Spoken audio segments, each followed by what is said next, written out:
Hello everybody, we're in the courtyard at Bromley House and I've got to try not to do too much laughing.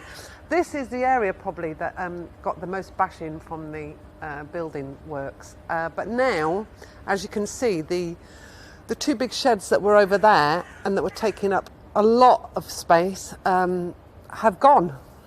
And the poor old plants that had to be taken out, the rhododendrons that we had 4 of, we've just got 1 of them left. But as you can see, they didn't really have very much to grow in anyway, so we could do with improving the lot for whatever goes back into these places. So now we've got, I suppose we've got the island bed back, the herb bed in the middle back as well, because that was all kind of walkwayed. And the lovely circular bed surrounded by the box, which has remarkably done all right, considering all of that scaffolding was right over it. So there was a bit of bashing from was quite a lot of bashing from the building works, but also it's been really windy. There's been some kind of patches of really windy weather. And the tree peony got blown about. Maybe blown about is much stronger than that. It really had a beating from the wind. So that had to be drastically kind of pruned because it all fell over. But everything's still kind of growing away really remarkably, marvellously. Because the building work really meant that a lot of the things that were in this bed that have been permanent kind of just died because they didn't get any light and they were covered up and things. There's been a bit of new planting in this bed, which is really kind of cheering and jolly. It's a herb bed, so keeping with that theme, we've had some lovely echinacea in. That's the tinctures that everybody takes for their to improve their immune systems. That's the lovely echinacea there. Some lovely salvias that Matt grew, and these flower late, so they're really nice. So that's sage, but it's like an ornamental sage. And then we've got some white, big white tobacco nicotiana plants, and Nottingham catchfly, which were grown, it wasn't Amy, it was, I've forgotten her name. Katie grew them. So we've got 2 catchfly plants that have come from special seeds from the castle that Katie has grown, and they're doing actually fine. They like a bit of a sandy kind of limestoney wall thing, so we put them next to the slate beach. So the herb bed is really kind of been G'd up quite a bit, which is great. And in fact, some of the nice little things that were in there are coming back in as little seeds, little calendulas and things. Yeah, so that's coming on a treat now, I think. And it just brings a bit more colour and long-lasting colour into the courtyard. Yeah, and we've done quite a few pots. Well, we always had the fuchsias in the pots, which are really good.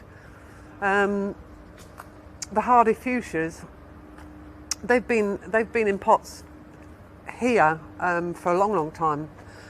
But we did some new pots this year, which is kind of dotted all around. And in fact, Matt did most of the pots.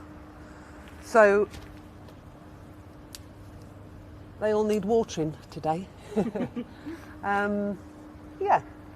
So I think we've still got opportunities to do a lot more in the courtyard, and I think Mel was saying that there are plans to kind of start to talk to members about what we could do, what else we could do in the garden now.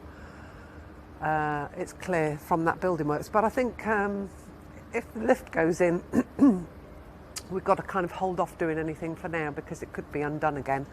But no, it's kind of it's looking pretty good at the moment. Well, I became a member of the library in 1991 and became the gardener in 95. And I was doing all my gardening exams on horticulture, and I was particularly interested in the history of gardens. And I joined the newly formed Garden Trust in Nottingham. We went to Belton House and we stood in front of acres of lawn, and if you didn't know, you'd have just called it all lawn all the same. But the head gardener explained that there was an area that was centuries old, been there since medieval times, and that they never put feed and weed on anything like that, and the wild flowers within it were very close to the ground. So I wanted to do the same at Bromley House, but I found there was nothing in the lawn. So I'm so enthusiastic about what June is going to do, planting plugs of wildflowers in certain areas of the lawn. It's sort of my original idea being done now, so I'm thrilled about it. So we've been changing the way we do things with the lawn. Last year, in fact, you might not have noticed, but we stopped cutting the last quarter of the lawn to let it grow and try and get it to kind of reseed a bit. It's very, very sparse at the shady end of the lawn. So we actually did leave that to grow long, whereas this year we've had a big change because I was here in the garden on my own.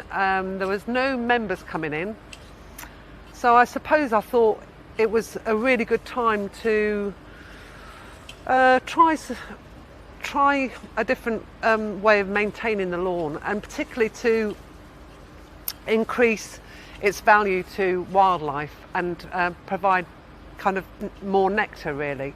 So the idea with the lawn now is that we do an early cut early in the year, and then we don't cut it at all until in fact Alison and John cut it in August this year. So it has like 3 or 4 months of just being able to kind of grow, and the plants that are in there that do flower, can get to producing their flowers for the bees and things. So we let, you can kind of see the outline.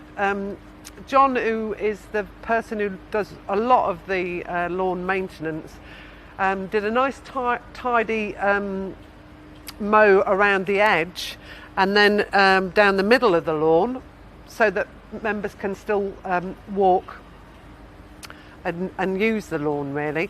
But then on either side of the paths, the short mown stuff, everything was left to grow long. And then we did 2 counts, part of I think it's Plant Life, Every Flower Counts. We did 2 counts, one earlier on in the season and one about a month ago, of the flowers that we could see that were open in the lawn, in a square metre of the lawn. And I know it's the first time we've done it, and it was quite good fun to do, but our scores were really low.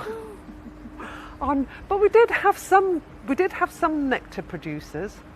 But our scores were low, and so the idea now that Elizabeth's just been talking about is to get a load of plug plants in and in an attempt to bump our scores up for next year.